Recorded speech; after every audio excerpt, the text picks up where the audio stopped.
The rain was pouring heavily, soaking both me and my bike. The roads were slick with water and the wind howled through the streets. I was riding fast trying to reach my destination, when suddenly my phone rang. I glanced at the screen, an unknown number.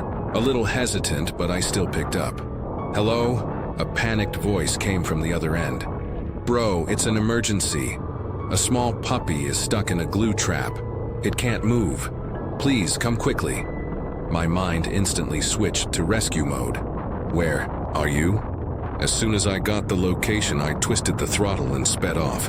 The rain got heavier and my visibility was getting worse, but I didn't care. All that mattered was getting to that poor puppy as fast as possible.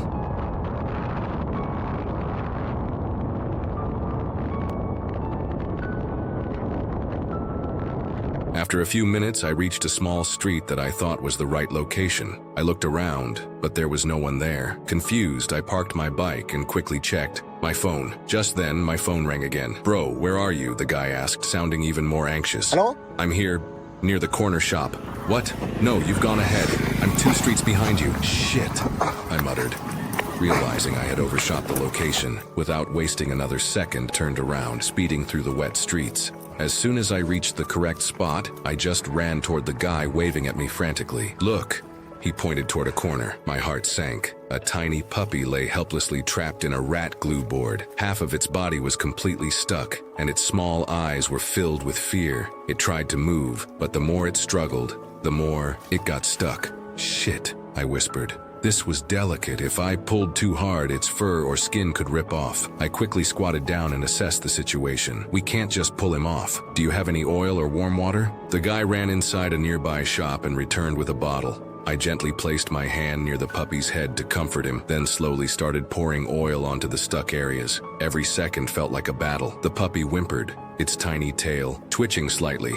I stayed focused, working the oil into the glue and carefully peeling its tiny paws off. After 10-15 minutes, one paw was free, then the second, and finally, the entire little body was released. The puppy looked weak, shivering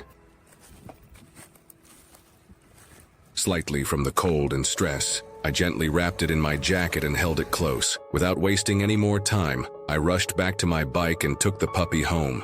It needed warmth, food, and proper care. As soon as we reached, I dried it off, gave it some food, and wrapped it in a soft cloth. It was still scared, but at least it was safe now. That night I stayed up, making sure it was comfortable. Looking at its tiny, peaceful face, I knew I had done the right thing. If you ever see an animal stuck in a glue trap, don't try to forcefully remove it. Call a specialist or use a safe method like oil. Every small life matters,